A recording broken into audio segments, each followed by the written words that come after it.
Welcome to coding OTT chapter 15 है ये responsive का। अमेजिंग कॉन्सेप्ट आपका बिल्ड हुआ होगा पिछले वीडियो में। मैं ये अज्यूम करता हूँ कि आपको मीडिया क्वेरी समझ में आया होगा। मीडिया क्वेरी यानी कि @मीडिया फंक्शन की सहायता से रेस्पॉन्सिव काम कैसे करता है। दो तरीके के मैक्सिमम विड्थ को आप डिफाइन करते हो। उसके अंदर 768 पिक्सल आप देते हो टैबलेट के लिए, 480 पिक्सल आप देते हो मोबाइल के लिए। ये ऊपर नीचे किया जा सकता है, लेकिन एक पर्टिकुलर डिफाइंड चीज़ ये है कि टैबलेट के लिए आप 768 पिक्सल दो और फ़ोन के लिए 480 पिक्सल दो।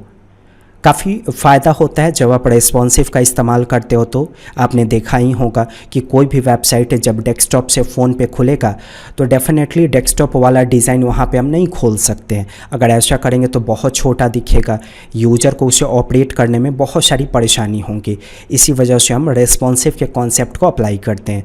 जब मीडिया क्वेरी का कॉन्सेप्ट CSS में नहीं था तब बहुत प्रॉब्लम्स होती थी। हर डिवाइस के लिए वेबसाइट अलग अलग बिल्ड होता था, कंप्यूटर के लिए अलग बिल्ड होता था, टैबलेट के लिए अलग बिल्ड होता था, साथ ही साथ फ़ोन के लिए अलग बिल्ड होता था। शायद आपको याद होगा, अगर आज से 8 साल 10 साल पहले आप YouTube को एक्सेस करते फ़ोन पे तो वहाँ एक अलग डोमेन ओपन होता था m.youtube.com यानी कि mobile.youtube.com। डेस्कटॉप पे सिर्फ एक्सेस होता था youtube.com। ऐसा क्यों? क्योंकि डेस्कटॉप के लिए अलग डिज़ाइन किया गया था उसे और मोबाइल के लिए अलग डिज़ाइन किया गया था। लगभग सारी वेबसाइट की रेस्पॉन्सिव कंट्रोल ऐसे ही होती थी पहले। दोनों के लिए अलग अलग कोड करके फिर दोनों को अलग अलग डोमेन के ज़रिए सर्व किया जाता था। बस आप फ़ोन पे खोल रहे हो तो डिसीज़न ले लिया जाता था कि अगर आप फ़ोन पे खोल रहे हो तो m.youtube.com खुलेगा, अगर आप डेस्कटॉप पे खोल रहे हो तो youtube.com खुलेगा। तो पहले ऐसे काम होता था, लेकिन जब से मीडिया क्वेरी आया पूरा गेम चेंज हो गया। बहुत काम आसान हो गया डेवलपर्स का। एक ही CSS का कोड होता है, उसी को हम मीडिया क्वेरी से कस्टमाइज़ कर देते हैं और फिर जो डिज़ाइन डेस्कटॉप पे खुलने वाला होता है ना, उसी में बदलाव करके हम उसी का यूजर इंटरफेस थोड़ा सा चेंज कर देते हैं, जिसकी वजह से वो फ़ोन पे भी बेटर दिखता है। आपने इस चीज़ को देखा भी होगा, मैंने कोड करके आपको बताया है। आज इस वीडियो में मतलब आपकी इतनी प्रैक्टिस हो जाएंगे जिससे आप रेडी हो जाओगे एक अच्छे वेबसाइट के रेस्पॉन्सिव को हैंडल करने के लिए। जो मैं बताऊंगा इस वीडियो में, उसको जितना ज़्यादा आप प्रैक्टिस करोगे उतना बेहतर अप्रोच गेन होगा आपका। ठीक है, आप चैनल पे नए हो सब्सक्राइब करके बेल आइकन को हिट कीजिएगा, शेयर कीजिए अपने फ्रेंड्स को, लाइक ज़रूर कीजिएगा। अगर कोई क्वेश्चन है आपकी कमेंट ज़रूर कीजिए, डेफिनेटली आपको रिप्लाई जाएगा। देखिए, इसी डिज़ाइन को हमें रेस्पॉन्सिव करना है। थोड़ा टेस्ट करके मैं आपको बताता हूँ कि ये टैबलेट पे कैसा दिखेगा ये डिज़ाइन और फ़ोन पे कैसा दिखेगा। ऊपर में नैव बार है और नीचे में कई सारे फ़ोटोज हमने सेट किए। इंस्पेक्ट कर लीजिए, राइट क्लिक करके इसको ओपन कीजिएगा। इस वाले ऑप्शन को 768 पिक्सल मैंने साइज़ इनपुट किया, यानी कि टैबलेट का साइज़। तो टैबलेट पे आते ही आपका नैव बार कुछ इस तरीके से वर्टिकल में कन्वर्ट हो जाएगा। आसानी से यूज़र सारे नैव बार को अपने हाथ से ऑपरेट कर पाएगा। साथ ही साथ यहाँ जो आप फ़ोटोज़ देख रहे हो, ध्यान दीजिए, फ़ोटोज़ एक लाइन में 2 ही दिख रहा है ना, एक लाइन में 2 फ़ोटो।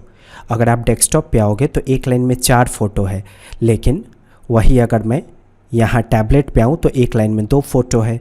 ठीक वैसे ही अगर मैं फ़ोन पे जाता हूँ तो 480 पिक्सल राइट कीजिएगा तो नैव बार वैसे ही दिखा जैसा टैबलेट पे दिखेगा, लेकिन नोटिस कीजिए जो फ़ोटो है ना वो फ़ोन पे एक लाइन में एक ही दिखेगा। तो ऐसा अप्रोच है हमारे रेस्पॉन्सिव का। चलिए समझते हैं कैसे बनाएंगे। अमेजिंग कॉन्सेप्ट आपका बिल्ड होगा इसके अंदर। डेस्कटॉप पे या कहीं पे भी एक प्रोजेक्ट का फ़ोल्डर बनाइए, जैसे मैंने ऐप के नाम से फ़ोल्डर बनाया। VS कोड में आ जाइए, फाइल के अंदर add folder to work space, यहाँ से ऐड कर लीजिएगा। इसके अंदर एक index.html फाइल को क्रिएट कर लीजिए इस तरीके से। इसके बाद ऐप फोल्डर के अंदर एक नया फोल्डर क्रिएट कीजिए स्टाइल के नाम से। इसके अंदर फाइल प्रिपेयर कर लीजिएगा index.css के नाम से। तो ये एक्सटर्नल CSS फाइल हो गया। आज ही index.html में HTML का बेसिक डॉक्यूमेंट स्ट्रक्चर राइट कर देंगे। याद रखिएगा मेटा नेम व्यूपोर्ट होना ही चाहिए, तभी आपका रेस्पॉन्सिव काम करेगा। सबसे पहले एक्सटर्नल CSS फाइल को लिंक कर दीजिए। तो लिंक टैग को शुरू कीजिए, href के वैल्यू में डिफाइन कर दीजिए कि स्टाइल नाम का फोल्डर है, इसी स्टाइल डॉट मतलब इस फोल्डर के अंदर index.css नाम का फाइल मौजूद है। रिलेशनशिप एट्रीब्यूट का इस्तेमाल कीजिए, इसका वैल्यू सेट कर दीजिएगा स्टाइल सेट। हमें चेक करना होगा ना कि ये जो फाइल है वो काम कर रहा है कि नहीं। तो चेक करने के लिए बॉडी के बैकग्राउंड का कलर चेंज करके देखेंगे। तो सेलेक्ट कर लीजिए CSS वाले फाइल में बॉडी टैग को और बैकग्राउंड प्रॉपर्टी का इस्तेमाल करेंगे। मैंने इसका कलर चेंज कर दिया रेड। सेव करके ज़रा रन कीजिए, देखिए कैसा दिखता है ये आ गया। हमें एक इमेजेस फोल्डर भी चाहिए अपने प्रोजेक्ट के अंदर, तो मेरे पास ऑलरेडी इमेजेस फोल्डर है। वीडियो के डिस्क्रिप्शन से आप फ़ोटो डाउनलोड कर लोगे, फ़ोटो का लिंक मिल जाएगा। सारे फ़ोटो को डाउनलोड करने के बाद ऐप प्रोजेक्ट के अंदर इमेजेस नाम का फ़ोल्डर बनाएंगे और सब इसके अंदर सारे फ़ोटोज़ को कॉपी करके पेस्ट कर दीजिएगा।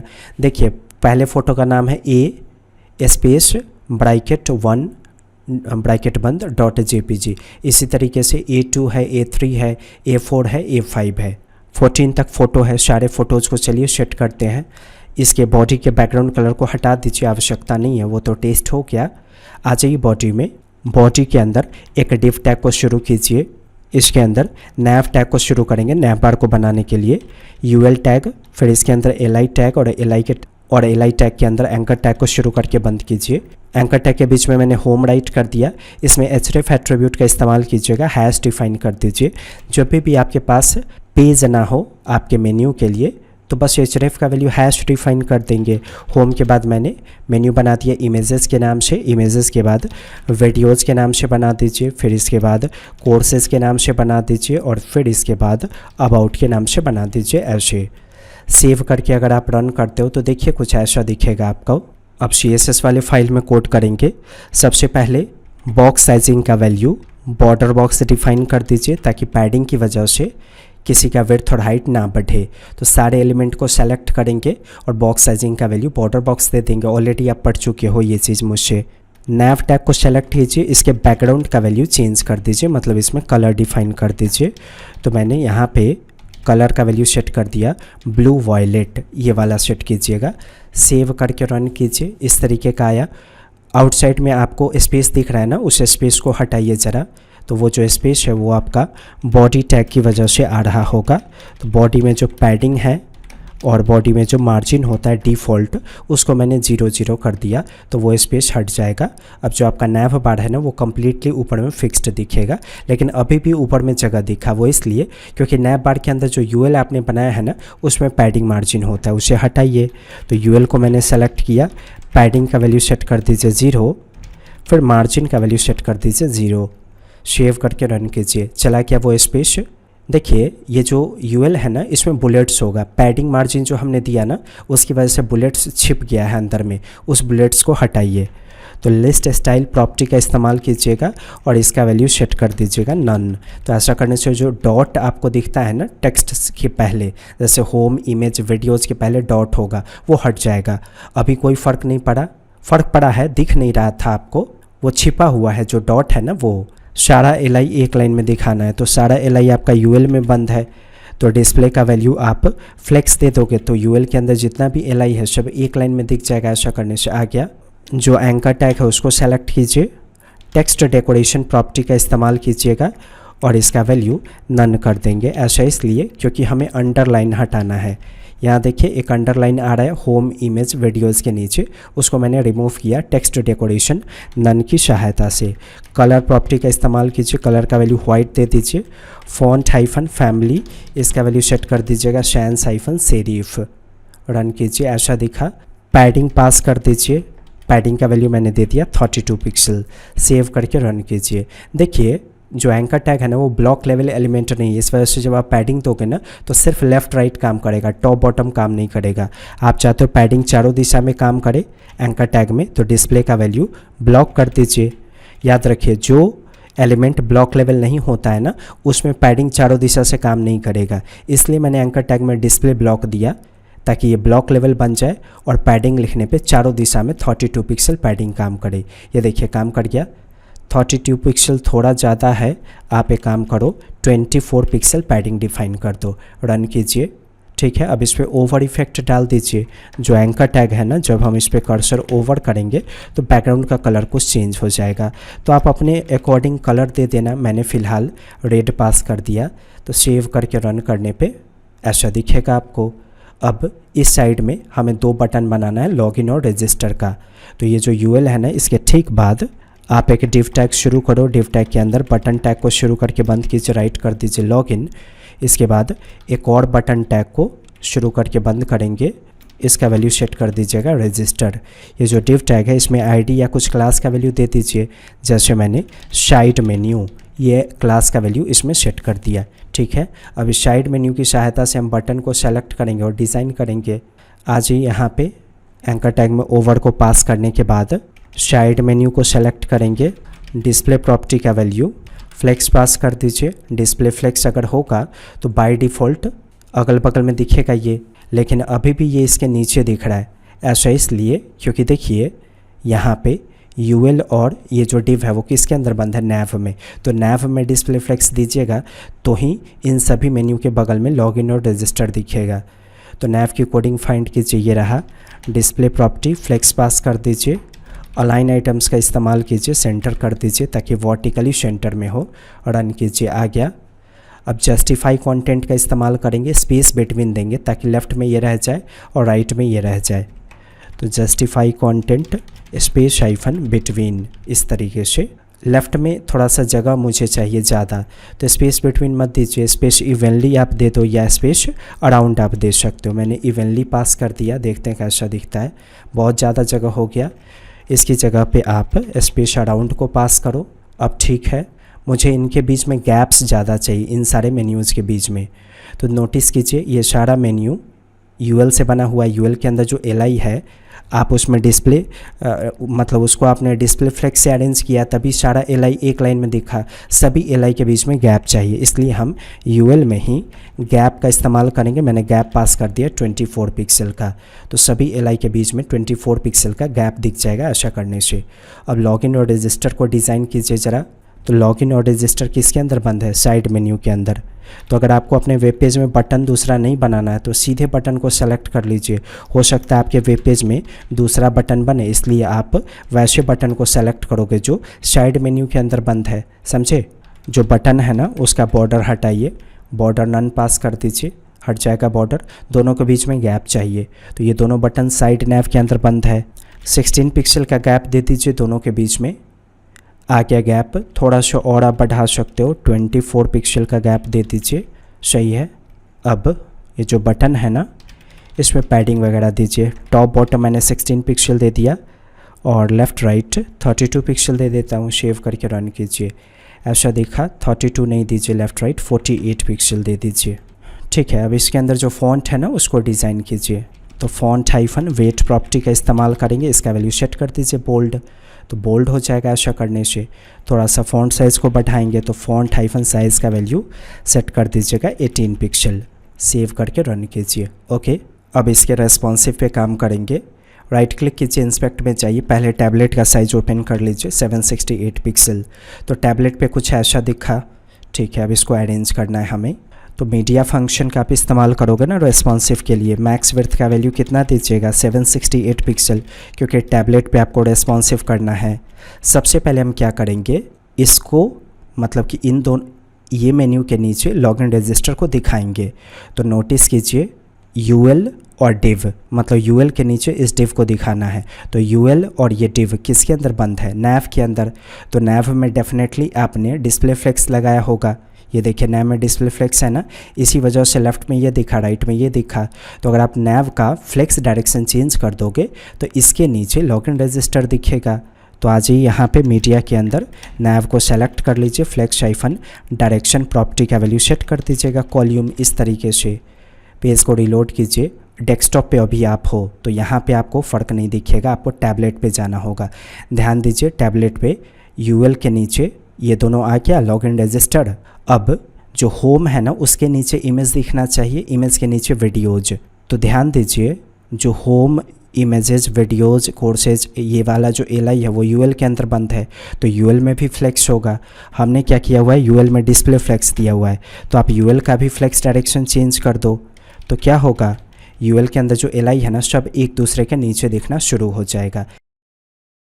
देखिए मुझे इन सारे मेन्यूज़ को लेफ़्ट की दिशा से दिखाना है। अभी सारा मेन्यू सेंटर में दिख रहा है आपको, तो लेफ़्ट की दिशा से दिखाने के लिए ये जो नैव है ना, नैव टैग, आप इसमें अलाइन आइटम्स का वैल्यू स्टार्ट कर दो। डिफ़ॉल्ट रूप से आपने जस्टिफाई कंटेंट का वैल्यू शायद स्पेस बिटवीन किया हुआ है। तो देखिए ऐसा करने से ये इस साइड आ जाएगा, लेफ़्ट से शुरू होगा।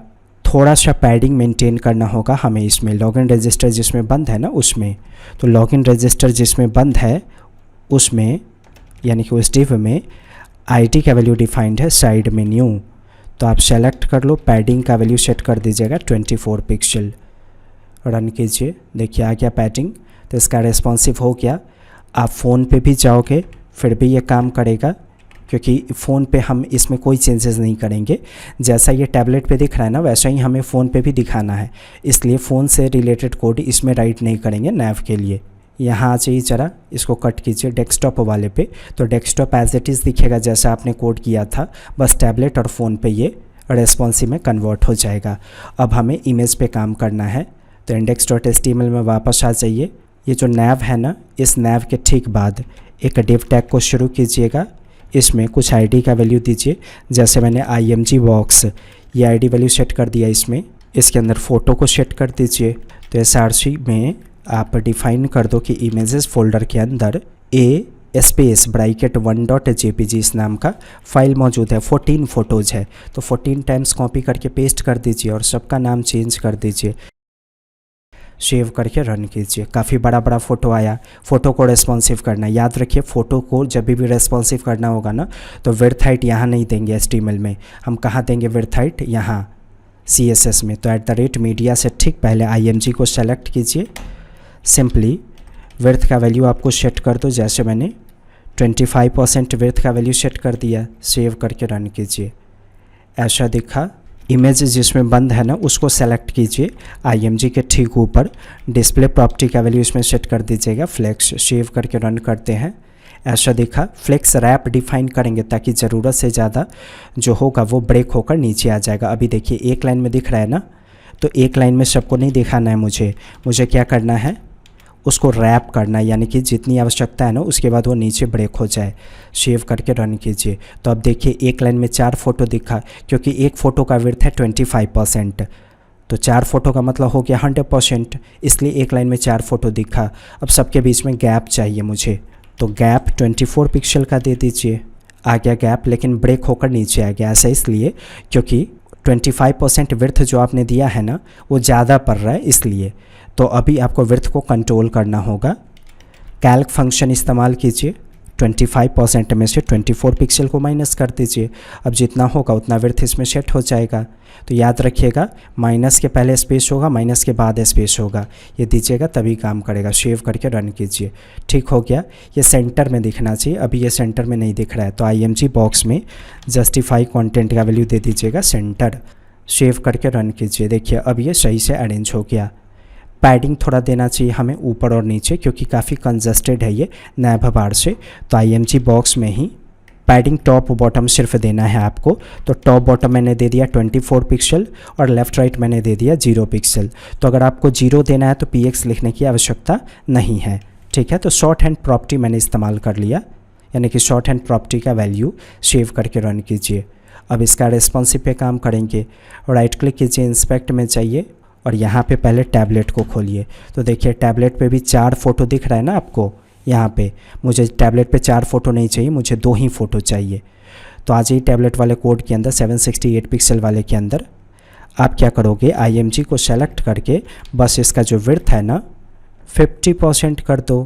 तो एक फ़ोटो का विड्थ अगर 50% होगा तो अपने आप एक लाइन में 2 फ़ोटो दिखेगा, लेकिन देखिए अभी भी एक लाइन में एक ही फ़ोटो दिखा। ऐसा इसलिए क्योंकि गैप आपने डिफ़ाइन करके रखा है।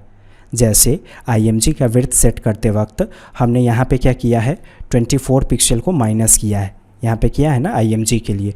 ठीक वैसे ही आपको यहाँ पे भी माइनस करना होगा 50% के अंदर से। तो कैल्क -24 पिक्सल इस तरीके से। तो अब उतना ही विड्थ सेट होगा जितना 24 पिक्सल से माइनस करने के बाद बचेगा 50% के अंदर से। अब देखिए टैबलेट पे एक लाइन में 2 फ़ोटो दिख जाएगा आपको, समझ गए। फ़ोन पे एक लाइन में एक ही फ़ोटो दिखाना है, तो मीडिया का इस्तेमाल कीजिए। मैक्स विड्थ का वैल्यू सेट कर दीजिए 480 पिक्सल। ये रहा इसका कर्ली ब्रैकेट। img को सेलेक्ट कर लीजिए, विड्थ का वैल्यू सेट कर दीजिएगा इस तरीके से। एक लाइन में एक फ़ोटो दिखाना है, इसका मतलब 100% विड्थ। इसके अंदर से 24 पिक्सल माइनस कर दीजिए। सेव करके रन कीजिए। जाइए ज़रा फ़ोन पे 480 पिक्सल का साइज़ इनपुट कीजिएगा। ये देखिए फ़ोन पे एक ही फ़ोटो दिखा, लेकिन अगर आप टैबलेट पे जाओगे तो 2 फ़ोटो दिखेगा, वही अगर आप पीसी पे आओगे तो एक लाइन में 4 फ़ोटो दिखेगा। तो इस तरीके से कॉम्प्लिकेटेड लेआउट का हम प्रैक्टिस करते जाएंगे और आप आसानी से रेस्पॉन्सिव सीख जाओगे। पसंद तो आया होगा, शेयर कीजिएगा, वीडियो को लाइक कीजिएगा। चैनल पे अगर आप नए हो सब्सक्राइब करके बेल आइकन को हिट कीजिए। कोडिंग OTT पे वापस आने के लिए आपका धन्यवाद।